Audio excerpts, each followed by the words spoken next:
Aquí, para finalizar, la victoria de nuestro Señor Jesucristo. ¿Dónde lo hizo? En la cruz del Calvario. ¿Qué fue lo que hizo? Anuló el acta de los decretos que había contra nosotros. ¿Qué es el acta de los decretos que había contra nosotros? ¿Sabe qué es? Es una lista de nuestros crímenes, es una lista de todos nuestros pecados, es una lista de nuestra deuda moral delante de un Dios santo. Una deuda que nosotros, hermanos míos, como pecadores no podíamos pagar. Pero sí podía ser anulado ese decreto, esa acta de los decretos, esa lista de crímenes, de pecados, de maldades que nosotros cometimos. Sí, anulado por medio del pago de un hombre perfecto llamado Jesucristo.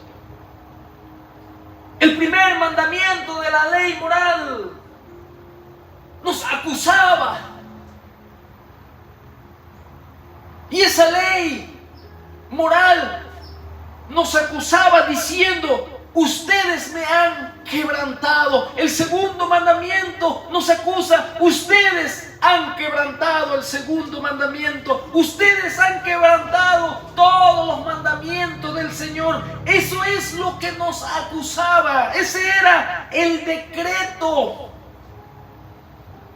que anula el acta de los decretos nuestro Señor Jesucristo. El acta de los decretos representan los cargos en contra de un prisionero sentenciado a la muerte. Nosotros teníamos sentencia de muerte antes de venir al perdón, antes de venir a la cruz, antes de pedir perdón. Cuando andábamos sin Dios, sin fe, sin esperanza, caminando en tinieblas rumbo a eterna perdición, la acta de los decretos nos acusaba, y nuestro Señor Jesucristo, vemos aquí, dice que Él lo anula con su sacrificio y lo clava en la cruz. O sea, Jesucristo no solo pagó por el acta de los decretos, sino que esa acta que estaba en contra nuestra, Él también la quitó de en medio y lo clavó en la cruz.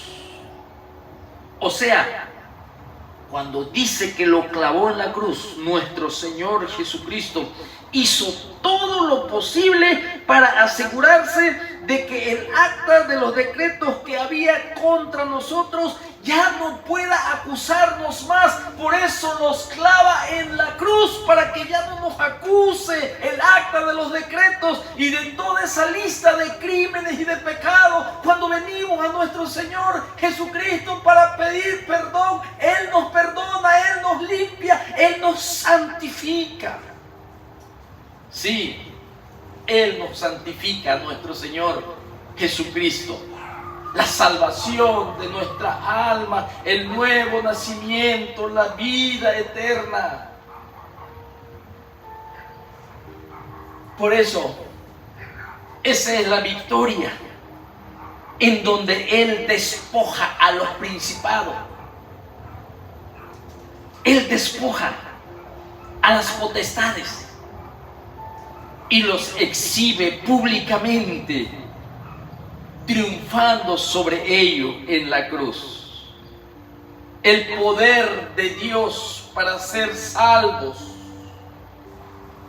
para no pagar nuestros pecados en la condenación eterna, para no ir a ese lugar de condenación. Nuestro Señor Jesucristo, para que ya no seamos acusados de nuestros pecados, Él se asegura de que ya no haya acusación alguna y las clava en la cruz, el acta de los decretos, toda la lista de pecados y de maldades que antes de venir a Él nos condenaba, porque la paga del pecado es la muerte. Nuestro Señor Jesucristo descendió a las partes más profundas de la tierra.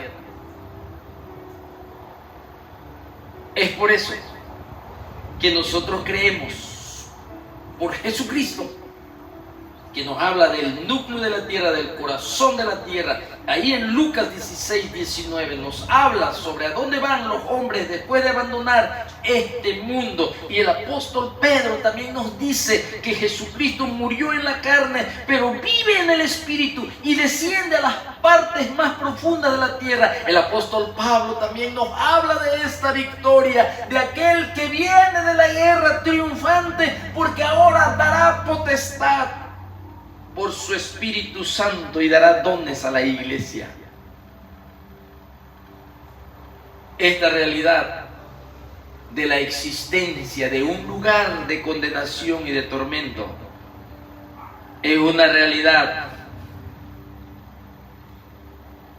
Por eso es una urgencia, es una prioridad que vengas a Jesucristo, que reconozcas, que reconozcamos que hemos pecado, porque Jesucristo a eso vino. Por eso dejó su trono en gloria, se despojó y vino a buscar y a salvar lo que se había perdido. Es importante entender esta verdad, que el infierno es real y Jesucristo fue. Quizás tú puedas decir, nadie ha ido al infierno y regresado para decirnos lo que hay allí. Sí, nuestro Señor Jesucristo fue a ese lugar y nos dice que allí hay prisiones de oscuridad, mazmorras. Muchos niegan que Satanás va a ser encadenado por 1000 años. Judas nos habla de cárceles, de prisiones. Por eso creemos que es literal que Satanás será encadenado por 1000 años durante el gobierno mesiánico. En esta tarde, que el Señor en su misericordia traiga salvación a los que no le conocen aún, y a la iglesia traiga un despertar de esta realidad, de un despertar de esta realidad en donde nosotros podemos ver que nuestros familiares aún no han recibido el perdón, aún no han entendido el Evangelio. Siendo hijos de Dios, necesitamos nosotros ver urgentemente la necesidad de la salvación del alma del hombre. La iglesia no está por estar en este mundo solamente. Cuando dice que es la luz del mundo, es para iluminar con estas verdades a los que caminan en oscuridad, y hablarles del pecado, y hablarles del arrepentimiento, y hablarles de ese lugar existente, los infiernos, en donde pagarán sus pecados por toda la eternidad. Dice la Biblia que cuando sea establecido el juicio del gran trono blanco, aquel día en que viene la eternidad, los muertos sin Cristo resucitarán y darán cuenta antes de ser lanzados al lago que arde con fuego y azufre, cada uno dará cuenta por sus pecados ante el juez de toda carne, nuestro Señor Jesucristo, que nos enseña la palabra de Dios, que cuando Él resucitó, Él mostró sus marcas, Él mostró sus llagas. Por eso Apocalipsis lo presenta como el Cordero inmolado, y tú lo verás, para ser lanzado al lago que arde con fuego y azufre. Y te mostrará las llagas por las cuales hoy te quiere curar, espiritualmente perdonar y darte salvación. Señor, muchas gracias. Muchas gracias, Señor, por darnos, por iluminar nuestro entendimiento para mirar las maravillas de tu ley. La ley divina que trae salvación, muerte, sepultura y resurrección, poder de Dios para ser salvos. Gracias por ese perdón. Gracias, Señor, por la vida eterna. Gracias por el nuevo nacimiento. Gracias por tu Espíritu Santo. Gracias por tu iglesia. Gracias, Señor, por tu obra en la cruz. Muchas gracias. Pero, Señor, yo ruego por los perdidos. Mucha gente perdida. La puerta, Señor, es ancha y espacioso, que los lleva a la perdición. Mucha incredulidad. Señor, necesitamos el milagro de la llenura, Señor, de tu Espíritu Santo, para que hable, para que ilumine, para que convenza, Señor, de pecado, de justicia y de juicio, y alumbre, Señor, los corazones que están en la oscuridad. Los que aún no te conocen, nuestros familiares, gente que vive en diferentes partes del mundo, donde están, Señor, tus pastores, tus misioneros, llevando tu palabra. Pedimos por tu bendición, por conversiones, Señor. Las almas perdidas las hemos olvidado. Somos indiferentes, Señor, a este lugar de condenación, de tormento, de dolor. Somos indiferentes. Solo creemos lo que vemos, porque nos hemos ido al materialismo, Señor, y ya no hablamos de este lugar, ya no hablamos del cielo, ya no hablamos de la eternidad. Por eso te pedimos, Señor,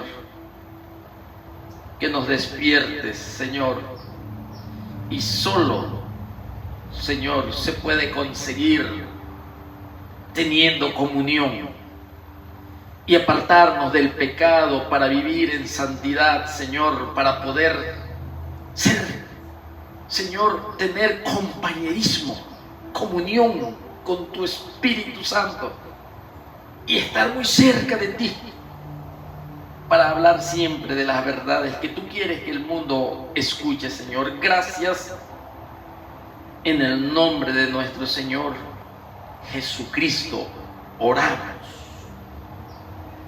Amén. Que Dios los bendiga. Muchas gracias.